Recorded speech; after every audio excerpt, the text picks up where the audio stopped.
Now for the latest developments in the Russia-Ukraine war, Ukraine's military chief warned that Russia could use nuclear weapons in Ukraine. He said that it could lead to World War III. The general released a detailed assessment of the war to date, where he said that it was impossible to rule out the possibility of a limited nuclear conflict. Moscow has previously ruled out using nuclear or chemical strikes. The armed forces chief also admitted to carrying out missile strikes on Russian military bases in Crimea. Now, this is the first time Ukraine has officially taken credit for the strikes, which include the one on Russia's Sake air base last month. Meanwhile, Ukrainian President Vladimir Zelensky has also announced that Kyiv's forces have had success in the country's eastern Kharkiv region.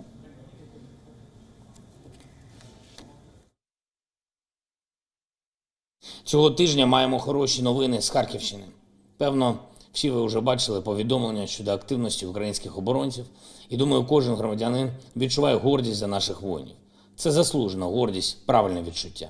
Зараз ще не час назвати ті чи інші населені пункти, в які повертається український прапор.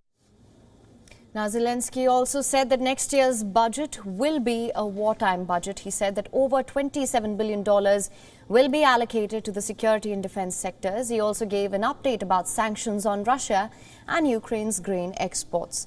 Even as Ukrainian grain ships sail through the Black Sea, Putin has threatened to revise the terms of the UN and Turkey brokered deal. He said he would discuss the limiting destinations for grain and other food exports. The Turkish President Erdogan, Putin also threatened to halt all energy shipments to Europe if Brussels goes ahead with a proposal to cap the price of Russian gas. Meanwhile, Ukraine is contemplating shutting down the Zaporizhzhia nuclear power plant.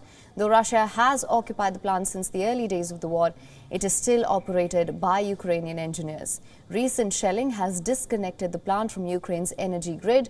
Both Kyiv and Moscow have accused each other of shelling the plant. Ukraine said it may have to shut down the plant to avoid a nuclear disaster and has also urged residents living near the zone to evacuate for their own safety. Despite contemplating a shutdown and evacuations, Ukraine's Prime Minister discussed alternative solutions to the situation at Zaporizhzhia. Так само ми обговорювали необхідність демілітаризації Запорізької атомної електростанції. На жаль, візит МАГАТЕ не приніс у цьому напрямку відчутних результатів, тому ми пропонуємо створити міжнародну місію для участі ЄС, ООН та інших організацій, яка сприятиме виведенню російських військ із території ЗАЕС та 30-кілометрової території навколо станції. Now, during a UN Security Council session on Wednesday, Russia was accused of committing war crimes by forcefully deporting Ukrainian citizens. The US ambassador said that members of Putin's administration are overseeing filtration operations. Upon the request of the United States.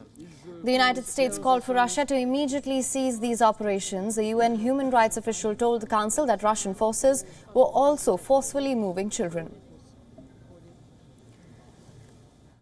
There have been credible allegations of forced transfers of unaccompanied children to Russian-occupied territory or to the Russian Federation itself. We are concerned that the Russian authorities have adopted a simplified procedure to grant Russian citizenship to children without parental care, and that these children would be eligible for adoption by Russian families. Under Article 50 of the Fourth Geneva Convention, the Russian Federation is prohibited from changing these children's personal status, including nationality. Now, the officials also said that Ukrainians were being subjected to arbitrary detention, torture, ill-treatment and enforced disappearance. Russia denied these allegations and called them, and I'm quoting here, a new milestone in the disinformation campaign unleashed by Ukraine and its Western backers. WION is now available in your country. Download the app now. Get all the news on the move.